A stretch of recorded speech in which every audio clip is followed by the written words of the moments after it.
Mike, we got an interesting one here. This team is missing a new 10, and it's basically a new team this year. We're back. Team recap. We're talking about the Carolina Panthers. How you doing? Man, these puns keep on getting worse and worse. Maybe the NFC East. We should have just stopped the videos then. 'Cause they were good back then, but man, I don't know. It's a little bit suspect now, Mike. I What's thought that not one was just fine.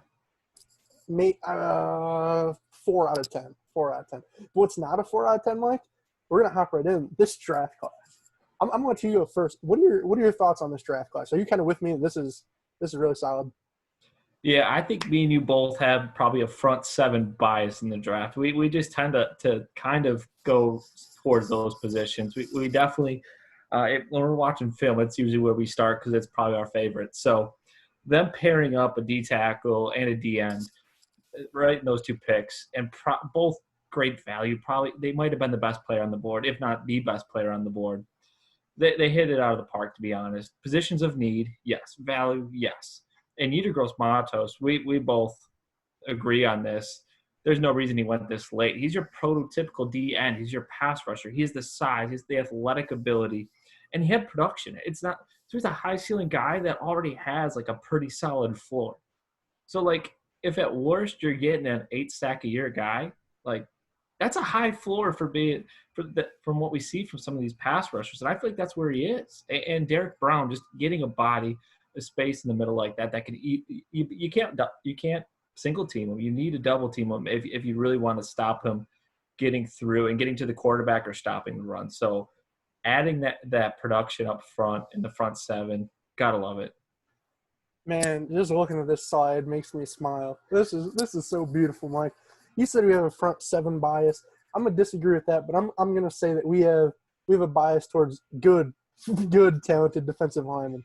You know, I think that we're kind of harsh on some guys that we don't need to be, but these are two dudes that were, in my opinion, both top really 15, 16 players in the draft. I think that Gross-Matos was severely underrated, and at worst case, he should have went where, like, Kevlon Chaisson went at 20 to the Dolphins. There's no reason this man slid all the way to the second round. You talk about his kind of ceiling and floor in terms of rushing the passer. Watch what this guy does against the run. His ability just to anchor that edge and shed and make plays.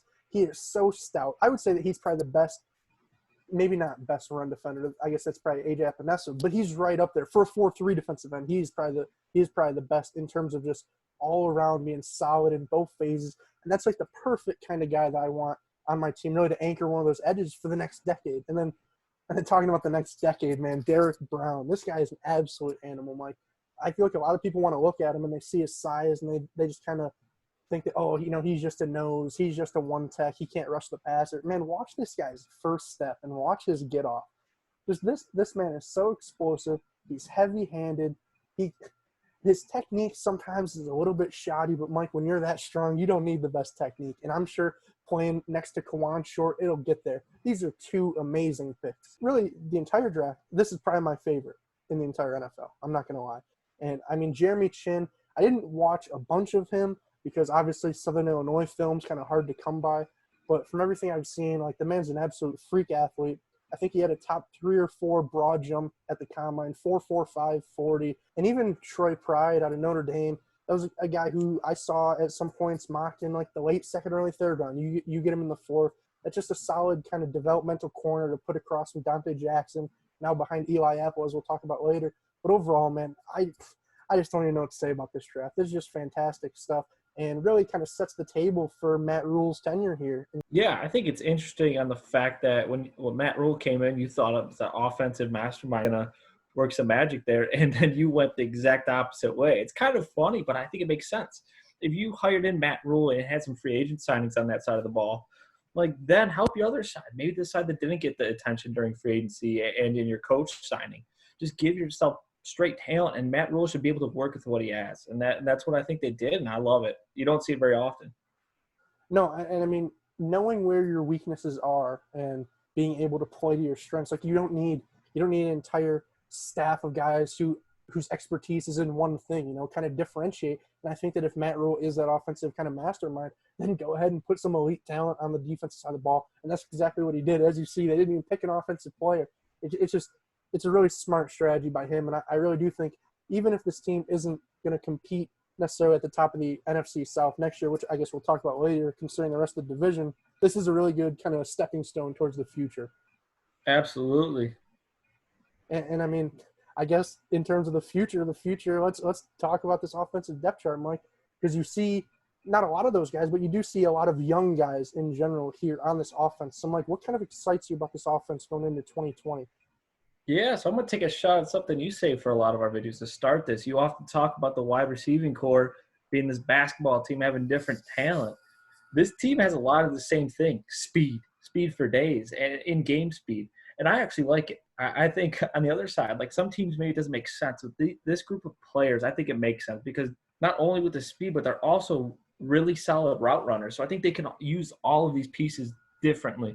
And obviously having Christian McCaffrey as the running back, like he opens up the flexibility. He is your Swiss Army knife. He could basically do it all. So I think having this group of weapons, you don't know how they're going to attack you in any given moment. They have so much different options and opportunities, and you can play with all these players in different ways. I think the real question here is, can Teddy Bridgewater get the ball to his weapons? And I think that's where the question is. And I think he can. I think you basically have a quarterback that can do exactly what you need him to do. And I don't know if he'll necessarily elevate the team, but he could do exactly what Matt Rule is looking to do on this offense. So I love the weapons, and I think I like the quarterback signing. It's not anything splash or anything really flashy, but I think it makes sense. I completely agree. I think back to just a couple videos ago when we were talking about the Jaguars, and we were saying how their wide receiver core it's not spectacular, but everybody that they have has the ability to take a 5-yard pass and turn it into a huge gain, 70-yard touchdown, take it to the house, whatever. This offense is kind of the same way with McCaffrey, Moore, Robbie, Curtis, and even Ian Thomas at tight end compared to a Greg Olsen. Just explosiveness across all of your weapons. And for a quarterback like Teddy Bridgewater, who I don't want to say that he's a game manager, but he isn't going to be forcing the ball and pushing the ball downfield. So to have these guys who can kind of operate on any level of the defense, who can, work that short game. Robbie Anderson, you can send him deep, let him take the top off the defense. Even DJ Moore a little bit. Like, it's just a really well put together collection of weapons. My only question though is with saying like, oh, Robbie Anderson can take the top off the defenses. Will Teddy Bridgewater have enough time in the pocket to throw those balls downfield? Because I think a huge question mark with this team is the offensive line and really just the turnover that we see on it. Obviously, you lose Trey Turner in trading him for Russell Okung, so that's a new body. You sign John Miller, that's a new body. Dennis Daly was a rookie last year playing left tackle. Now you're moving him to right guard. That's going to be a transition. So there's really some huge question marks on this offensive line, and I really don't know how they're going to play next year. That's my thing. And then even if they do play well next year, Okung, Miller, and Taylor Moton are all free agents. I just wonder how that group is going to mesh together because we talk about how having how carrying over 5 guys and having like a cohesive unit that's been together for multiple years. We talk about how beneficial that is in terms of your front 5. And I really just think that that's kind of my one downfall to this offense. Yeah, for sure. But we talk about a lot of free agents available. Is there someone that they could plug and play? And they don't have the cap, but if they could somehow maybe cut enough pieces to swing someone like Larry Warford, put him on that right side, and then have Miller and Daly compete for the left guard spot, I think you have a different conversation. And I think this offense can be dangerous. And it has the protection to give Teddy Bridgewater enough time to get the ball to Moore, Anderson, and Samuel. No, I completely agree. A guy like Larry Warford, I was going to say Ronald Leary, but I guess he's kind of on the back 9 of his career. But really, there are some names out there that you could go. And then another guy, really, Greg Little. Didn't talk about him much, but they drafted him in the 2nd round last year. You kind of wonder how he's going to factor in. Could he maybe move to right guard, or is he going to be the long-term replacement for Taylor Moton, who's a free agent after the season? I'm not 100% sure, but it is something to kind of look out for. But speaking of things to look out for, Mike, oh man, this front 4, we've already talked about it a good bit, but Mike, just go ahead, man. Yeah, we started off early going over the NFC East with those front 4s, and then we kind of took a step back, and I feel like we're right back into drive going 70. This is a front 4. Brian Burns last year in his rookie year to have the production he had, you can only get better from there. I don't think we're going to see a sophomore slump for him. I think the problem would be injuries, but knock on wood, that's a problem for every team, to be honest. And then having that combo of Derek Brown and Kwan Short in the middle, oh, it's a beautiful thing. They both can stop the run. They both can rush the middle. They both can take on double teams. I won't say similar players, but they both can do a lot of the same things. And when you have that, and I guess they can do they do a lot of things, and they do it all well. So I love it. I really do. And then obviously just put Yeter there, and it's a beautiful thing. No, I completely agree. Like what you were saying with Brown and Short, just the amount of kind of versatility you have in your defensive front. You know, you could run a typical 1 and 3. Both guys could really play the 1 or the 3. You could run double twos, double threes. You could do whatever you want. I just think that kind of the overall kind of schematic versatility that these guys have is going to be super beneficial to the defense, because one thing that I did want to touch on is I talked about the turnover on the offensive line, just kind of the turnover on really the rest of this team as well, just in terms of really impact players from last year. You lost Gerald McCoy, Dontari Poe, Bruce Irvin, Luke Kuechly, Eric Reed, James Bradbury, among a couple other guys. So you have a lot of new players stepping into this defense, and I do think that having kind of a versatile defensive front can help kind of mask some of those things, because you're going to be confusing offenses a little bit more, you know, let alone the fact that they're just going to be outright making plays. So with that being said, Mike, having lost all those guys, talk about kind of the back half of this defense now. What are your thoughts there? Yeah, I think the safety duo is solid. I think adding Jeremy Chin, you have the athlete, hopefully he can run the field and make some plays when you have the pressure up front. And I think that's probably their thought process there, because I think the cornerback duo is lacking. I think Dante Jackson is a solid 2 at best, and we talk about it a lot. His cornerback seems to be at a deficit at this point in the NFL. They need more corners than there are corners. So it's a solid. They're both solid players. Eli Apple has been nothing more than solid, about average. I feel like that's basically the definition of Eli Apple, is average. So I think they might have a problem there, and they obviously face some pretty solid wide receivers in their division. Mike Evans, Michael Thomas, like they're going to see some competition and some big-time targets. And I'm not sure that's the duo to do so. And they just obviously signed Eli Apple. I don't think that's the answer. I would have liked to see them try to clear up some more cap space, maybe try to get a player like Logan Ryan on a deal. But again, it's easier said than done. But I don't think Eli Apple is your answer. And Dante Jackson, it'll be interesting to see him actually in the number 1 role, obviously, with Bradbury taking that spot, and he did well last year. So they're hoping to kind of just rotate him over, but not what I'd like to see, to be honest. Yeah, it's not what I'd like to see either, but as we've talked about before, the best way to mask problems elsewhere in your defense is by generating pressure, making quarterbacks feel uncomfortable, and really opening up holes for your linebackers and whatnot to fill against the run. I think that's a huge question mark. You know, obviously losing Luke Kuechly, you're losing a Hall of Fame guy. How are you going to replace him? You know, Shaq Thompson had a good year last year, but is he going to be able to take that next step? Tahir Whitehead, we're a little bit too familiar with him from his days in Detroit. But, I mean, I would just say a solid player, like you said, with Eli, just an average player. You know, I think Marquise Haynes, you could upgrade there. And then, as you said, like, I believe you have 2 cornerback 2s at kind of their peak right now. And you're missing that kind of force multiplier guy, that number 1 corner that can go against the Julio Jones, Mike Evans, and lock them down. You know, and I do kind of fear that in this division, like you said, you're going to be facing even the wide receiver 2s now in this division, like Chris Godwin, Emmanuel Sanders, and Calvin Ridley. That's tough, man. For 6 games a year, that is tough. So, with that being said, I'm already kind of talking about the rest of the division. You just want to hop right into the schedule? Yeah, let's get it. So I guess I'm going to throw it right off to you. I know you talked about it earlier, that the Vegas odds for wins this year for them is 5.5. What's some of your thoughts on that? Oh, man. See, it's really interesting because I think that the talent on the team, this is better than a 5-win team. You know, I'll say that. Just from front to back, they have too much talent to win that few games. But the question I have is, with all that turnover, do they have enough experience? Is that talent kind of cultivated enough? Are they along enough in the process? And we were talking about, like, Brian Burns. He is only a second-year player. You know, Dante Jackson, was he only a third-year player, I believe, right? Yeah.